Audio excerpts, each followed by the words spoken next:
Good afternoon and welcome to this weekend's edition of Mocs News. I'm Alexandria Adams. And I'm Emily Kulick.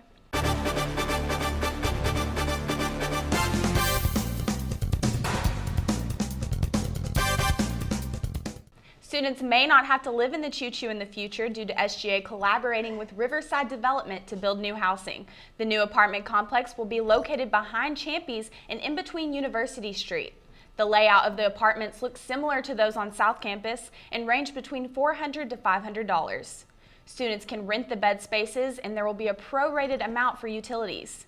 SGA President Robert Fisher says he thinks that this will be a relief for the university as they will be able to house between 500 to 600 students. We reached out to Riverside Development because, one, we know we have an issue with capacity on campus. We have more students who want to live on campus than we have beds available. And so, through my connections with some people in the community, I heard about this project, and as the chair of the Government Relations and External Affairs Committee, I invited Riverside to talk to us about some of the amenities that might be in the apartment complex.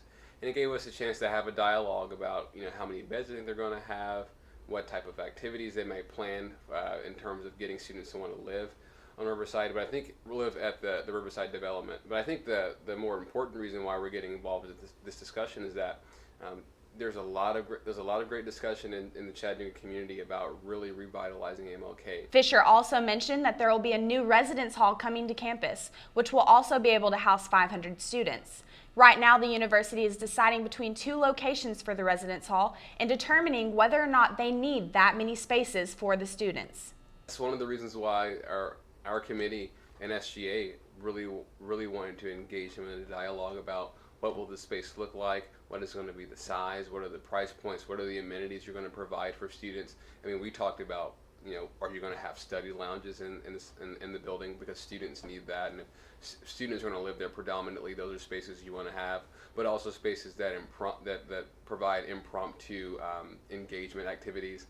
While the decision for the new residence hall is still under discussion, the Riverside Development housing will be completed as early as fall 2015. This semester, the Student Success Center gives students the opportunity to plan their futures. UTC's College of Business has a new addition, the Student Success Center. Katrina Craven, Director of Marketing and Communications at the College of Business, provides details.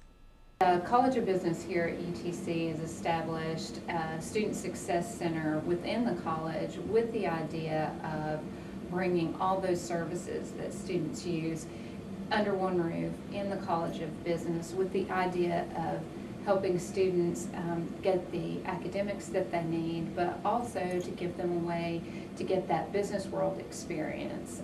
The goal of the Success Center is to help business students with their academic needs. Since the center opened earlier this spring, dozens of students have used the facility to help plan ahead for their careers after college. The College of Business Student Success Center is set up so that it's a one-stop shop here on the second floor of Fletcher Hall. A business student can come in and meet with an academic advisor, and so that's one of the things that the center offers. And the advisor's goal really will be to talk with that student, understand that each student has different needs, but that ultimately we want that student to choose classes that fit with their end goals, to help them navigate which classes they need to be in, and ultimately get them through their academic career and have them attain that degree in a timely fashion. Students enrolled in the College of Business who would like to visit the Success Center, it is based in the advising room in Fletcher Hall on the second floor. This past Tuesday brought for a brief meeting for SGA with the president Robert Fisher absent. The week before, there was a bill passed that would allow Fisher to collaborate with other student government associations across the state to deter state legislature from interfering with the use of student activity fees in the universities.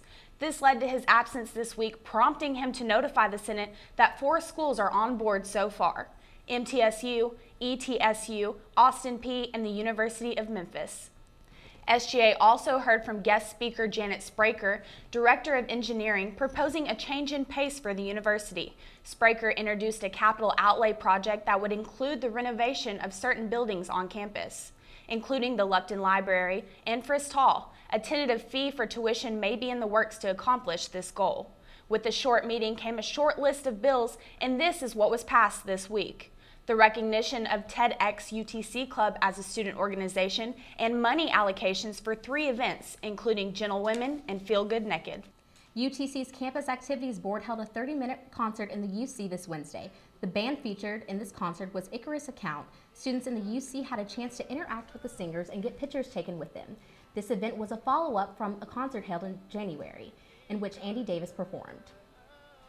In the future, we will probably play near Nashville and Knoxville and maybe in Chattanooga again. We'll see what happens. I mean, we had a good time here. I'd love to come back and play here again. CAB plans to have concerts in the UC every month until the end of the semester. They are calling the concert series Music in the Pit. They also have many other activities planned for students, such as a movie night, open mic show, and a fashion show. We have Chattaluna in the fall, and that's kind of our big small concert thing where we have a bunch of local bands come and perform. But we're going to try, CAB gets new people every year, so obviously we're going to recommend, but we can't control how they do their programming. CAB's goal is to plan to get students involved by planning the events that they will enjoy on campus.